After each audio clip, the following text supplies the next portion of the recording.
जय Hind students. Accounts की इस क्लास में आज हम लोग डिस्कस करेंगे इंटरेस्ट ऑन ड्राइंग के टॉपिक को। इससे पहले के क्लास में हमने डिस्कस किया था इंटरेस्ट ऑन कैपिटल को। इंटरेस्ट ऑन ड्राइंग को समझने से पहले ये समझो ड्राइंग कहते किसको है। आपने 10th में पढ़ा होगा drawing is an amount which is withdrawn by the proprietor. Partnership के केस में ये हो जाएगा partner which is withdrawn by the partner for his personal use, either it may be in the face of goods और in the shape of amount और cash और also. So interest on drawing basically charge करते हैं हम कब, जब कोई partner within a year draw करता है कोई अमाउंट अपने बिजनेस से अपने पर्सनल इस्तेमाल के लिए, चाहे वो बैंक अकाउंट से करे, कोई सामान निकाल ले। तो अब इंटरेस्ट ऑन ड्राइंग को चार्ज करने के लिए जो मैथमेटिकल कैलकुलेशन है जो बोर्ड में आप या सीयूटी एग्जाम्स में आपके पास पूछे जाते हैं, उसके लिए दो बेसिक पर्पस है। उस कैलकुलेशन को जानने से पहले हम थोड़ा सा 1 मिनट में आपको इंटरेस्ट ऑन ड्राइंग का अकाउंटिंग ट्रीटमेंट कर लेते हैं कि अगर इंटरेस्ट ऑन ड्राइंग है तो उसको बुक्स ऑफ अकाउंट में कैसे मेंटेन करेंगे, जर्नल एंट्री क्या पास करेंगे। ऑब्वियस ही बात है, इंटरेस्ट ऑन ड्राइंग फर्म के लिए ड्राइंग क्या है, ड्राइंग क्या है, डिक्रीज इनटू द कैपिटल है, मतलब कैपिटल घट जाता है फर्म का। इसका मतलब इन शॉर्ट समझ लो, अगर कोई पार्टनर कोई अमाउंट बिजनेस से निकाल रहा है जो बिजनेस में रहना चाहिए था, तो उसके लिए इंटरेस्ट ड्राइंग पे चार्ज करेगी। कौन चार्ज करेगी? फर्म चार्ज करेगी। इसका मतलब एक तरीके से फर्म के लिए इनकम हो जाएगा। जैसे कि इंटरेस्ट ऑन कैपिटल क्या है, फर्म के लिए एक एक्सपेंसेस था, तो इंटरेस्ट ऑन ड्राइंग जो है फर्म के लिए एक इनकम हो जाएगा। और अब आप जब ये पता चल गया कि इंटरेस्ट ऑन ड्राइंग फर्म के लिए एक इनकम है, और इनकम्स को आप पढ़ चुके हो कि इनकम एक नॉमिनल अकाउंट होता है, और जब ये पता चल गया कि नॉमिनल अकाउंट है तो रूल ऑफ नॉमिनल अकाउंट आपको बड़े अच्छे से पता है कि नॉमिनल अकाउंट का रूल होता है कि expenses and losses are debited and incomes and gains are credited. So interest on drawing का जर्नल एंट्री क्या हो जाएगा? पार्टनर्स। अब यहाँ पे याद रखना, capital account oblique current account debit करेंगे टू इंटरेस्ट ऑन ड्राइंग करते हैं। अब फिर से एक सेकंड समझ लो, पार्टनर कैपिटल अकाउंट को कब डेबिट करेंगे? जब मेथड हमारा फ्लक्चुएटिंग होगा। करंट अकाउंट को कब डेबिट करेंगे? जब मेथड हमारा फिक्स्ड कैपिटल मेथड बना रहे हैं। तो partners capital account oblique current account debit to interest on capital.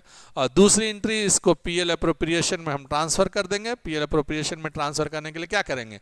Interest on drawing account debit to PL appropriation account.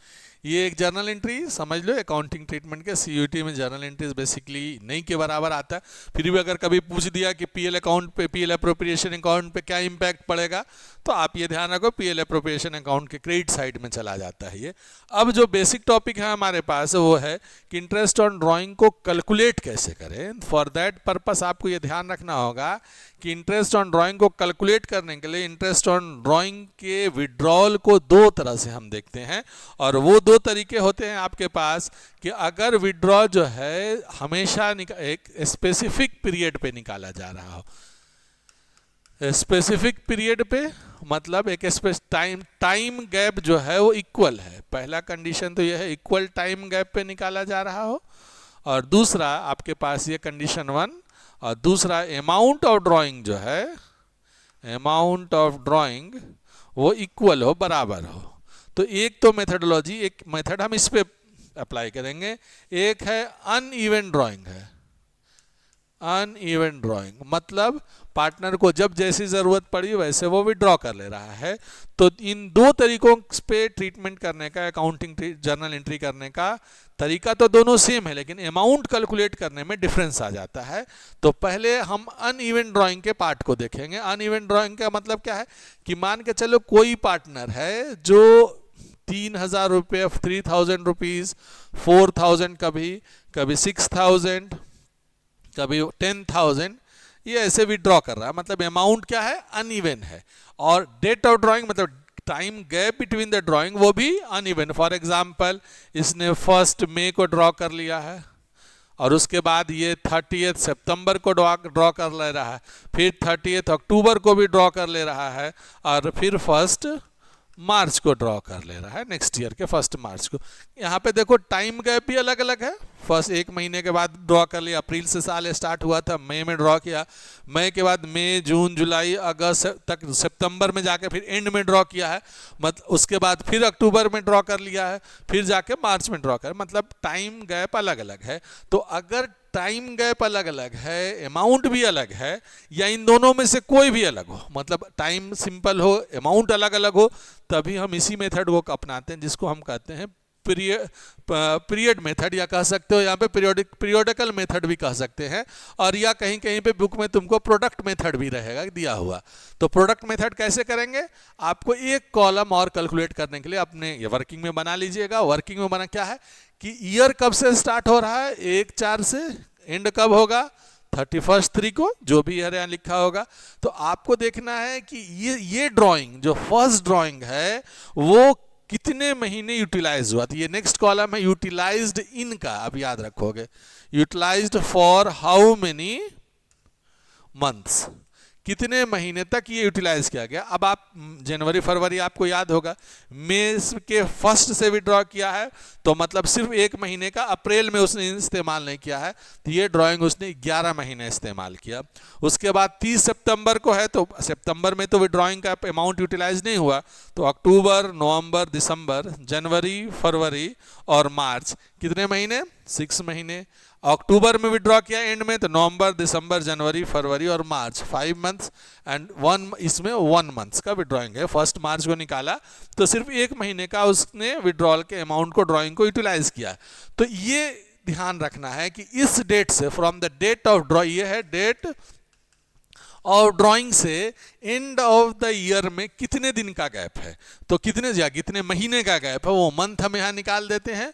और मंथ को निकालने के बाद अगला कॉलम जो होगा वो मान के चलो इसको कॉलम ए, इसको कॉलम बी, तो C will be A multiplied by B. तो 11 3 द 33,000, 6 4 द 24,000, 6 5 द 30,000 एंड यहाँ पे 10,000। तो अब आपको जोड़ना होगा 30 एंड दैट 40 आपको चलो 64,000, 64, तो 64,000 प्लस 33,000, तो 437 16, मतलब 97,000 का उसने विड्रॉइंग किया है। अब आपको ये समझना होगा, जब विड्रॉइंग उसने 97,000 का किया है, और ये 97,000 का विड्रॉइंग जो है वो एक बार में नहीं किया उसने। अगर आप यहाँ देखोगे तो उसने 3,000 किया, 4 किया, 6 किया, 10 किया। 97,000 कैसे हुआ, हमने सबको यूनिटरी मेथड में 1 महीने पे निकाल दिया। अब जब 97,000 का total drying of the year निकल कर आ रहा है आपके पास, तो अब क्या कर सकते हम हैं, अब अगला स्टेप होगा, इस 97,000 के अमाउंट को हम कैलकुलेट कर चुके हैं, तो अब 97,000 अमाउंट आया total drawing, multiplied by what ever the rate of drawing given, rate of interest on drawing is given into the question. Question में दिया होगा, डीड पे दिया होगा। अब यहाँ पे एक लॉजिक लगाना है, सर डीड नहीं बना हो तो नहीं देंगे, डीड में अगर डीड बना हुआ है तभी इंटरेस्ट ऑन ड्राइंग देंगे, हम चार्ज करते हैं फर्म के पार्टनर्स पे। तो इंटरेस्ट ऑन, ये ड्राइंग हुआ, इंटरेस्ट का मान के चलते हैं रेट 10% है, तो 10%। यहाँ पे ध्यान रखना बच्चों, ये 1/12 होगा। यहीं पे अक्सर गलती हो जाती है, बच्चे यहाँ तक तो करते हैं और ये 1/12 के पार्ट को भूल जाते हैं। वाई 1/12 के पार्ट को भूलते, उन्हें लगता है रेट ऑफ डिप्रिसिएशन दे रखा है, तो अब तो अमाउंट मंथ का कैलकुलेट हम कर रखे हैं, तो हम पूरे साल का चार्ज करेंगे। नहीं, आपको ये जो अमाउंट है वो हमने टोटल को कंबाइंड करके रखा on the basis of month.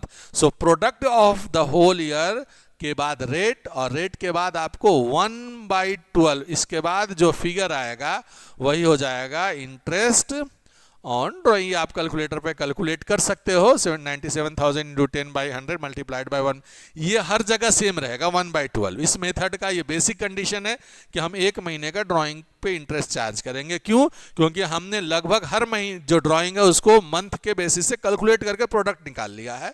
ये एक तरीका है। अगर हम अनइवन ड्राइंग होगा अनइवन टाइम पीरियड पे। इसके बाद का दूसरा जो टॉपिक है, अगर दोनों बराबर हो, प्रोडक्ट के मेथडोलॉजी मतलब कि ड्राइंग भी बराबर हो, amount of drawing as well as the difference यानी gap of the drawing will be equal. तब हम कैसे करते हैं, इसके लिए देखो यहां से समझने की कोशिश करो। इसमें क्वेश्चन जो होगा तुम्हारे पास कभी कभी पूछेगा ए पार्टनर ए विथड्रॉ, अगर क्वेश्चन कर रहा withdraw 3000 rupees in the beginning of each month. क्या मतलब हुआ, हर महीने की इसके स्टार्ट में वो पैसा निकाल रहा है। तो अब यहां पे समझने की कोशिश करना, ये जो ड्राइंग का अमाउंट है वो कितना है 3000, इंटरवल कितना है ईच मंथ निकाल रहा है। इसका क्या मतलब हुआ कि ए पार्टनर जो है वो मई, अगर आप लेकर चल रहे हो in the month of May से, तो पहले अप्रैल में भी निकाला, मई में भी निकाला, जून जुलाई अगस्त, हर महीने के स्टार्ट में वो 3000 निकाल रहा है। तो अब इस तरह के क्वेश्चन को अगर प्रोडक्ट मेथड से करोगे तो लेंदी हो जाएगा, 12 महीने लिखना होगा, पहले को 12 से फिर 11 से कैलकुलेट करोगे, ऐड करोगे। इसके लिए एक शॉर्टकट तरीका याद रखो, इसके लिए बहुत सी किताबों में फॉर्मूला दिए होते हैं, आपको फॉर्मूला नहीं याद करना है। क्यों, क्योंकि जैसे ही चेंज होगा, जैसे यहाँ पे बिगिनिंग है, क्वेश्चन कभी कभी पूछा जा सकता है इस बिगिनिंग की जगह पे एट द एंड भी पूछा जा सकता है, कभी कभी थर्ड पूछेगा, सेम क्वेश्चन है at the middle of the each month निकाल सकते। अब अगर आप फॉर्मूलों को याद करोगे तो ये बड़ा मुश्किल होगा आपके लिए कि कितने फॉर्मूले याद करें। इस तरह के प्रॉब्लम को समझने के लिए आप एक चीज को ध्यान रखो, इस तरह के फॉर्मूले के लिए जो एवरेज पीरियड हम निकालते हैं उसके बारे में जस्ट एक जानकारी ध्यान रखना। एवरेज पीरियड निकालने का तरीका यह है कि the first drawing utilised for, first drawing जो है वो कितने दिन यूटिलाइज्ड किया होगा, एंड इसको ऐड करेंगे the last drawing utilised for, last drawing कितने दिन इस्तेमाल किया, और इन दोनों को हम डिवाइड कर देंगे 2 से, वही मेरा एवरेज पीरियड हो जाएगा। अब इसको मैं एक एग्जांपल से अगर समझने की कोशिश करो तो अगर आप देख रहे हो कि अगर आपने ये इस क्वेश्चन को अगर हम देखते हैं, ए ने विड्रॉ कितना किया था 3000 in the beginning of each month, तो फर्स्ट मंथ में जो ड्राइंग किया होगा वो कितने महीने इस्तेमाल किया, क्यों इन द बिगिनिंग है, तो वो first drawing will be utilise how many month 12 month. Last drawing कब किया होगा उसने, मार्च में किया होगा, किस डेट में 1 मार्च को, तो लास्ट ड्राइंग यूटिलाइज कितना हुआ बाई 1 एंड डिवाइड बाई 2, तो इसके लिए कितना होगा 6.5 मंथ्स के लिए लगेंगे। सेम क्वेश्चन को अगर उसने पूछा at the end of the each month, तो पहला ड्राइंग कब हुआ होगा, पहला ड्राइंग हुआ होगा ईयर, क्योंकि 1 अप्रैल से स्टार्ट होता है तो अप्रैल के एंड में स्टार्ट पहली ड्राइंग की होगी। तो जब अप्रैल के एंड में पहली ड्राइंग की होगी तो उसने पैसे को कितने महीने यूटिलाइज किया, उस ड्राइंग को इस्तेमाल किया 11 मंथ में। और लास्ट ड्राइंग कब किया होगा, लास्ट ड्राइंग किया गया उसने 31 मार्च को, मार्च के एंड में, तो उसने 0 मंथ इस्तेमाल किया उस अमाउंट को, तो लास्ट ड्राइंग में 0 हो जाएगा एंड डिवाइड बाय 2, तो इसके लिए 5.5 हो जाएगा। थर्ड कहता क्या है इन the middle of each month, तो पहला ड्राइंग वो किया होगा 15 अप्रैल को और लास्ट ड्राइंग करेगा नेक्स्ट ईयर के 15 मार्च को, तो पहली ड्राइंग वो इस्तेमाल कर रहा है 11.5 मंथ के लिए, लास्ट ड्राइंग 0.5 मंथ के लिए, डिवाइड बाय 2, तो ये 6 मंथ्स के लिए इस्तेमाल है। तो इस तरह से आपको याद नहीं करना है कि इन द मिडिल, आप कहोगे सर हम तो याद कर लें इन द मिडिल में 6.5, अभी क्वेश्चंस आगे देखेंगे in the middle of each quarter आ जाएगा, in the middle of each half year आ जाएगा, तो याद नहीं करना है। फर्स्ट ड्राइंग कितना दिन इस्तेमाल होगा और लास्ट ड्राइंग कितने महीने इस्तेमाल, दोनों को अगर मंथ में, तो फर्स्ट ड्राइंग कितने महीने इस्तेमाल हुआ और लास्ट ड्राइंग कितने महीने में, उससे हमने एवरेज पीरियड निकाल लिया। जब एवरेज पीरियड निकाल लोगे तो अगला स्टेप समझो, एवरेज पीरियड निकाल लिया आपने, तो ये पार्ट आपको समझ में आ गया। ये पार्ट जब समझ में आपको आ गया तब यहाँ पे आगे हम देखते हैं कैलकुलेट कैसे करेंगे इंटरेस्ट ऑन ड्राइंग। तो इंटरेस्ट ऑन ड्राइंग को कैलकुलेट करने के लिए क्या करना होगा आपको कि आपके पास जो प्रोडक्ट होगा निकालना होगा टोटल ड्राइंग। आपने क्या निकालना होगा, टोटल ड्राइंग। किताब में ये देखोगे ये फॉर्मूला पढ़ाया जाता है, total drawing multiplied by average period divide by 12 multiplied by rate divide by 100। ठीक है, ये फॉर्मूला है इंटरेस्ट ऑन ड्राइंग को मान लो कैलकुलेट करने का। अब ड्राइंग कितने बार, अगर हम पहले क्वेश्चंस को लेकर चलते हैं ये वाले पॉइंट को, वो ड्राइंग कर रहा है 3000 पर मंथ, तो पर मंथ 3000 का कितना मतलब हो, कितनी बार निकाला होगा, अप्रैल में, मई में, जून में, जुलाई में 12 टाइम्स निकाला होगा, तो total drawing is equal to 12 multiplied by 3 is 36,000. Never write 3,000. 3,000 is a drawing for 1 month. So total drawing how much हुआ? 36,000.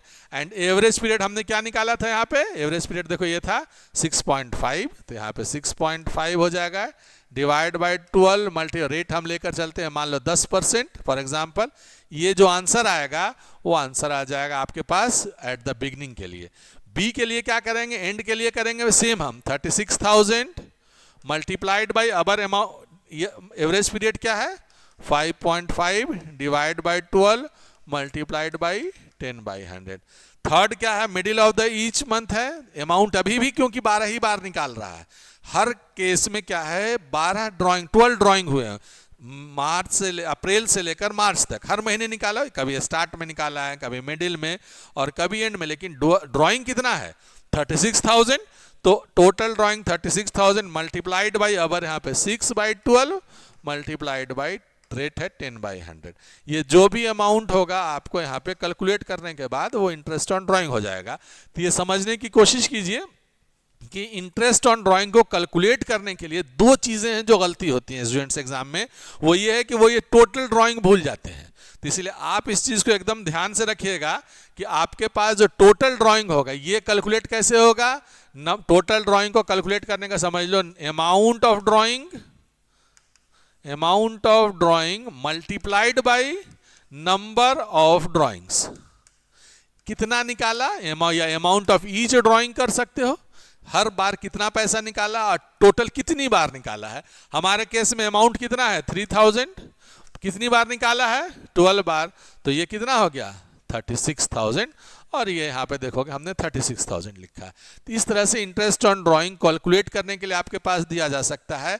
अब इसी क्वेश्चंस को कभी कभी वो सवाल उठाएंगे आपके पास कि अगर middle of each half year निकाले, तो अब उसको बहुत आसान हो गया आप और हमारे लिए. देखो अगर मान के चलते हैं एट द एंड ऑफ, अब हाफ ईयरली का क्वेश्चन आ जाए कि अगर कोई आदमी हाफ ईयर में निकल रहा है, कभी कभी पूछेगा इन क्वार्टर में भी वो निकाल सकते हैं पैसा अमाउंट. तो अब क्वेश्चंस में अगर आपके पास हाफ ईयरली और क्वार्टर है तो फिर यही 3 कंडीशन होंगे. पहला middle of the half year, दूसरा end of the half year, और तीसरा कर सकते हो beginning of the half year.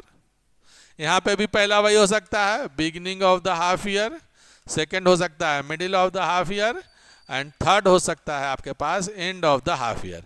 इन तीनों केसेस में आपके पास फिर वही लॉजिक लगाना है. मैं एक समझा देता हूं आपको थोड़ा सा. अब मान के चलो कोई एक पर्सन है, ये 3 टॉपिक है. मान लो मिस्टर बी है यहाँ पे, वो 4,000 रुपीज आपको निकालते हैं इन तीनों केसेस में. पहले हम लेकर चलेंगे हाफ ईयरली के केस को और फिर लेकर चलेंगे क्वार्टरली के केस को. तो इस साइड में आपको क्वार्टरली का समझा दे रहा, इस साइड में आपको हाफ ईयरली को समझा दे रहा.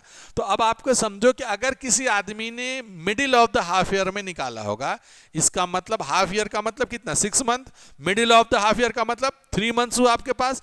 तो अगर आपने किसी आदमी ने middle of the half year निकाला है तो लास्ट ड्राइंग कब किया होगा? लास्ट ड्राइंग को आपके पास कितना महीना बचा होगा? अगर 3 महीने का आधा है तो 1.5 बचेगा. और स्टार्ट के ड्राइंग में कितना बचेगा? अगर आपने देखो कि 1 साल में 6 महीना है, 6 महीने में को 2 भाग में किया आपने, 3 महीना इधर 3 महीना इधर, तो सॉरी लास्ट का ड्राइंग आपको यहाँ पे 3 मंथ्स का हो जाएगा. और यहाँ पे पहला ड्राइंग कितने महीने में इस्तेमाल करेगा? 9 मंथ डिवाइड बाई 2. तो अगर आप इस चीज को समझने की कोशिश करो कि ये यहाँ पे 3 है, ठीक. पहला ड्राइंग इस्तेमाल की निकाला उसने अगर मान के चलो हाफ ईयरली कब होगा? अप्रैल से सितंबर. तो अप्रैल से सितंबर, अप्रैल मई जून के महीने में वो निकालेगा. तो जुलाई अगस्त सितंबर अक्टूबर नवंबर दिसंबर जनवरी फरवरी में ये 9 मंथ का निकाले और 3 मंथ डिवाइड बाई 2 तो कितना होगा? 12 डिवाइड बाई 2 इजिकल टू, इसमें 6 महीने का निकालेंगे. इसी तरह से एंड के लिए निकालेंगे, बिगनिंग के लिए निकालेंगे. लेकिन प्रॉब्लम कहाँ पे होगा? यहाँ पे होगा जो अमाउंट ऑफ ड्राइंग जो निकालना होगा बच्चों. अगर मान के चलो इसने 4,000 निकाला था तो 4,000 इस हाफ ईयरली के केस में 4,000 मल्टीप्लाइड बाई 2 होगा. क्यों? क्योंकि हाफ ईयरली के केस में ड्राइंग 2 ही बार हुआ होगा, और चाहे वो मिडिल में हो, एंड में हो, चाहे बिगिनिंग में हो. क्योंकि एक बार उसने पहले हाफ ईयर में निकाला होगा, दूसरी बार दूसरी हाफ ईयर में निकाला होगा, इसलिए टोटल ड्राइंग 8000 होगा। सेम अगर हम क्वार्टरली में आते हैं तो क्वार्टर का मतलब क्या है, 4 मंथ होगा, first quarter, second quarter, third quarter, fourth quarter. यहाँ पे भी 4000, यहाँ पे 4000, यहाँ पे 4000, यहाँ पे 4। वी आर इग्नोरिंग दैट कि ये बिगिनिंग में निकाले, क्योंकि बिगिनिंग, मिडिल और एंड का जो प्रॉब्लम है वो आपके पास उस जगह पे आता है जब आप एवरेज पीरियड निकालते हो। टोटल अमाउंट ऑफ ड्राइंग के लिए कितनी बार ड्राइंग हुआ था, इस केस में ड्राइंग कितनी बार हुआ था, 2 बार। इस केस में कितनी बार हुआ, 4 times. 4 multiplied amount of drawing is 4000। सो यहाँ पे आपको 16000 रखना होगा फॉर्मूला के स्टार्ट में, मल्टीप्लाइड बाय, यहाँ पे आपके पास रखना होगा 4000 and multiplied by average period, जो आप इससे कैलकुलेट करोगे। जैसे कि एग्जांपल के रूप में मैं अगर आपको लेकर चलता हूँ, beginning of the each quarter में निकल रहा है, तो पहला क्वार्टर कब से कब होता है, पहला क्वार्टर होता है अप्रैल मई और जून, जुलाई अगस्त सितंबर, अक्टूबर नवंबर दिसंबर जनवरी फरवरी मार्च। इस चीज को समझ लो। अगर आपके पास ये पहला ड्राइंग कर रहा है कोई आदमी, और वो आदमी कर रहा है एट, चलो मैं समझाता हूँ एंड वाले को, तो एट द एंड का मतलब क्या हुआ, उसने जून के महीने में निकाला है एंड में। जब जून के एंड में निकाला होगा उसने, तो कितने महीने यूटिलाइज किया है, 1 2 3 4 5 6 7 8 9 मंथ। तो एवरेज पीरियड कैसे निकालेंगे इसका, 9 मंथ पहला ड्राइंग, और इसने क्या किया है, लास्ट ड्राइंग जो किया होगा वो भी at the end of the quarter निकाला होगा। तो लास्ट ड्राइंग उसने कब इस्तेमाल किया, 0 महीने के लिए, तो 9 + 0 = बाई 2। अब यहाँ पे आ जाएगा 4.5 divide by 12 multiplied by 10 rate है अगर, बाई 100। अगर ये केस में दोबारा समझो, अगर मान के चलो ये middle of the drawing, middle of the half quarter, या at the beginning of the beginning of the quarter निकालेगा, तो बिगिनिंग ऑफ द क्वार्टर में क्या हो जाएगा आपके पास, देखो बिगिनिंग ऑफ द क्वार्टर में ये अप्रैल के महीने में निकाला। अगर हम बात कर रहे हैं बिगिनिंग ऑफ द क्वार्टर में, वो पहला ड्राइंग अप्रैल के महीने में करेगा, तो अप्रैल के महीने में जब वो ड्राइंग करेगा तो वो पहले ड्राइंग को कितना महीने इस्तेमाल करेगा, ये था, ये जो कैलकुलेट किया था हमने वो एंड के लिए था। बिगिनिंग के लिए कैलकुलेट कर रहे हैं, तो बिगिनिंग में क्या करेगा, सबसे पहला महीना वो पहले महीने में निकाल लेगा अप्रैल में, तो अप्रैल से लेके दिसंबर तक, या कह सकते हो मार्च तक, जो कितने महीने इस्तेमाल कर रहा है, वो 12 महीने। और लास्ट क्वार्टर में भी वो कब ड्राइंग करेगा, लास्ट क्वार्टर में वो जनवरी में विड्रॉ कर लेगा। तो जनवरी में विड्रॉ करने का मतलब वो अगले 3 महीने तक उसका यूज करेगा। तो 12 + 3 डिवाइड बाई 2, इसका मतलब 15/2 मतलब 7.5। तो इस तरह से अगर वो एंड में कर रहा है तो अलग होता है, बिगनिंग में कर रहा है तो अलग। सिंपल सा याद रखना है, अगर आप बोलोगे कि समझने के लिए टफ हो रहा है, तो इन शॉर्ट याद रखिएगा 2 चीजें इंटरेस्ट ऑन ड्राइंग के इस मेथड के लिए। टोटल ड्राइंग निकालिए, कैसे निकालेंगे, नंबर ऑफ ड्राइंग्स, कितनी बार ड्राइंग किया, multiplied by amount of drawing. ये पहली चीज याद रखिएगा, इससे आपका टोटल ड्राइंग निकल जाएगा, जो फॉर्मूला के स्टार्ट में लिखना है। दूसरी चीज आपको ध्यान रखना है, वो लिखना है एवरेज पीरियड। एवरेज पीरियड को याद कैसे, पहला ड्राइंग जो किया होगा वो कितने महीने यूटिलाइजेशन हुआ होगा। अब यहाँ पे इग्नोर करना है कि क्वार्टर था, हाफ ईयरली था, मंथली था, आपको मंथ कैलकुलेट करना है। तो चाहे क्वार्टर हो, half yearly, middle of the quarter निकालेगा तो 1.5 मंथ्स के बाद वो निकालेगा, तो मतलब 10.5 मंथ पहला इस्तेमाल होगा, लास्ट का होगा 1.5। तो इसके लिए अगर निकालोगे तो 10.5 + 1.5 डिवाइड बाई 2, तो 12/2 6 मंथ्स का हो जाएगा। तो इस तरह से आपको सिर्फ ध्यान रखना होगा पहला ड्राइंग कितने महीने और लास्ट ड्राइंग कितने महीने इस्तेमाल होगा। तो first drawing utilisation, last drawing divide by 2, इससे एवरेज ड्राइंग निकल जाएगा। ये हर केस में, चाहे क्वार्टर के एंड में हो, क्वार्टर के मिडिल में हो, मंथ के एंड में हो, मंथ के मिडिल में हो, चाहे हाफ ईयरली हो, इन सब में यही चीज ध्यान रखना होगा।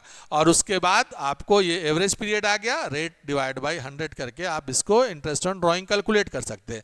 इन शॉर्ट अगर लास्ट में हम नटसेल में समरी करना चाहें तो इंटरेस्ट ऑन ड्राइंग फर्म के लिए इनकम है बेसिकली, और इसका एंट्री करते हैं हम इंटरेस्ट पार्टनर्स करेंट अकाउंट और capital account debit to interest on drawing, और दूसरा करेंगे PL appropriation account debit to interest on, sorry दूसरा एंट्री करेंगे interest on drawing to PL appropriation account, क्योंकि पीएल अप्रोप्रिएशन के क्रेडिट में जाएगा।